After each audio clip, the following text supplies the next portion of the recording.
আল্লাহর হাবিব সাল্লাল্লাহু আলাইহি ওয়াসাল্লাম অন্য হাদিসের মধ্যে বলেন, আমার উম্মতেরা যখন দুনিয়ার জমিনে তিনজন মানুষের জায়গার মধ্যে জড়ো হবে, জড়ো হওয়ার পর যখন নামাজ পড়বে, ওই নামাজের মধ্যে আল্লাহর হাবিব সাল্লাল্লাহু আলাইহি ওয়াসাল্লাম বলে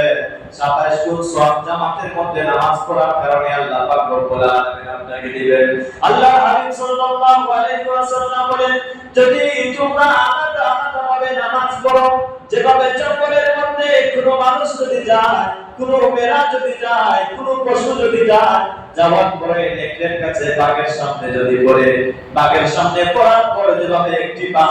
একটি মাত্র ছাগলকে জঙ্গলের মধ্যে পাওয়ার কারণে সহজে যেভাবে আক্রমণ করবে,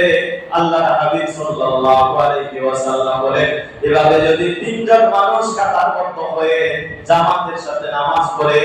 যেভাবে সংঘবদ্ধ ছাগলগুলা জঙ্গলের মধ্যে হাঁটলে যেভাবে একটি বাঘ আক্রমণ করলে সবাই একসাথে ঝাঁপিয়ে পড়বে, আল্লাহর হাবিব সাল্লাল্লাহু আলাইহি ওয়াসাল্লাম বলেন, একজন মানুষ যখন একা একা নামাজ পড়বে,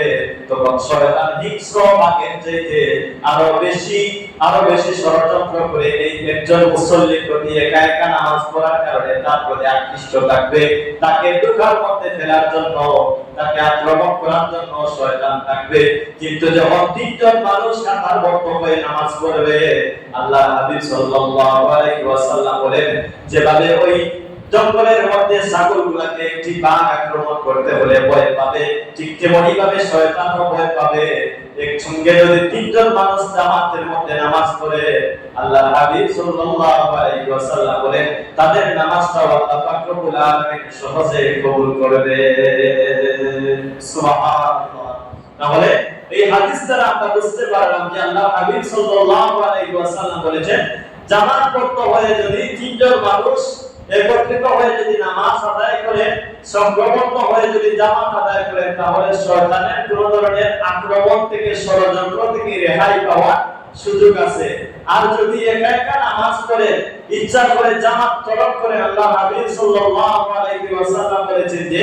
আপনার নামাজের মধ্যে গাফলতি থাকতে পারে, আপনার নামাজের মধ্যে শয়তান আক্রমণ করে নামাজের মধ্যে